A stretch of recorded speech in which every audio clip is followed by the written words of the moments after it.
8 elephants were killed and 1 injured after being hit by Sairang New Delhi Rajdhani Express in Assam's Hosai district early Saturday morning. The accident occurred around 2:17 am, causing the train's engine and 5 coaches to derail. Though no passengers were injured, locals are pointing fingers at the forest department, claiming negligence played a role in the tragedy. The accident has raised concern about wild animal safety, particularly elephants, in areas near railway tracks. বাৰটামান খবৰটো পাইছোঁ হাতীবাবু আহিছে বুলি। যেতিয়া খবৰ পাইছিলোঁ তেতিয়া আমি সাৰ পাই আছিলোঁ, ৰাস্তাত ওলাই আহিছোঁ। ওলাই আহি পেলাই শুনা পাইছোঁ আমাৰ যি প্ৰতিপাম যি আগত য'তে এক্সিডেণ্ট হৈছিলে হাতীবাবু সেইফালেদি পাৰ হৈছে। পাৰ হোৱাৰ পিছত 2খন ট্ৰেইন গৈছে।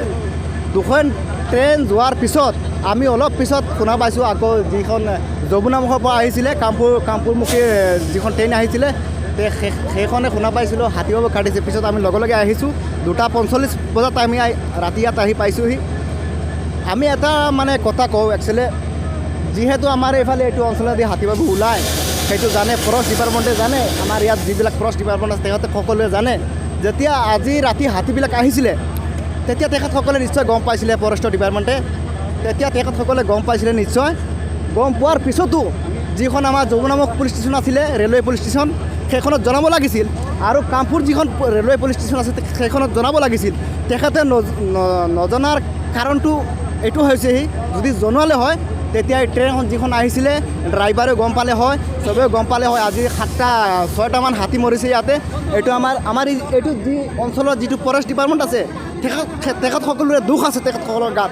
তেখেতসকলে জানে প্ৰতি বছৰ আহে, তথাপিও তেখেতসকলে ৰেলৱে পুলিচ ষ্টেচনত জনোৱা নাই। কিয় জনোৱা নাই? আজি এইটো কাণ্ড হ'বলগীয়া হৈছে। ভগৱানে বচাইছে, যদি আজি ট্ৰেইনখন যদি পাল্টি মাৰিলে হয় যে ট্ৰেইনখনত কিমান যাত্ৰী আছে, তেখেতসকলৰ কি অৱস্থা হ'লহেঁতেন। আৰু ফৰেষ্ট ডিপাৰ্টমেণ্টে কিয় নজনা মই এইটো মানে মই ভাবিয়ে পোৱা নাই, আমাৰ অঞ্চলৰ ৰাইজে ভাবিয়ে পোৱা নাই। যেতিয়া আহিছিলে ফৰেষ্ট তেতিয়া অহাৰ আগত এইটো ঘটনা হৈ গ'ল। আজিৰ পৰা 7 বছৰ আগতে এনেধৰণৰ ঘটনা হয় পটিয়ামত হৈছিল, তাতে 3জন হাতীবাবু মৰিছিলে তেনেকুৱা। আৰু আজি আজি হৈছে 19 তাৰিখ।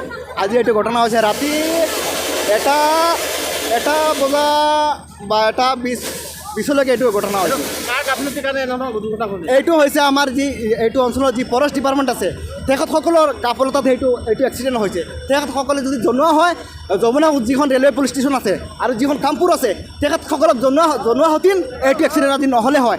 আজি এটা মানে দুৰ্ভাগ্য হৈছে এইটো, যিহেতু আমি হাতীবাবু 5জন কাটিছে এইখন ট্ৰেইনে, আৰু ট্ৰেইনটো ৰেলৱে ট্ৰেকৰ পৰা তললৈ নামি গ'ল। এইটো কিয় হৈছে? আমাৰ ফৰেষ্টৰ ডিপাৰ্টমেণ্টৰ কাৰণে হৈছে।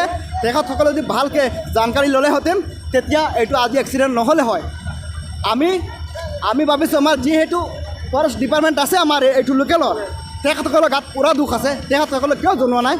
যদি জনালে হয় তেখেতসকলে আজি এইটো এক্সিডেণ্ট নহ'লেহেঁতেন। এই যিখন ট্ৰেইন আছে সেই ট্ৰেইনখনৰ ড্ৰাইভাৰো জানিলেহেঁতেন তেতিয়া লাহে আহিলেহেঁতেন। সেইখনে নজনাৰ ফলত এইটো এক্সিডেণ্ট হৈছে।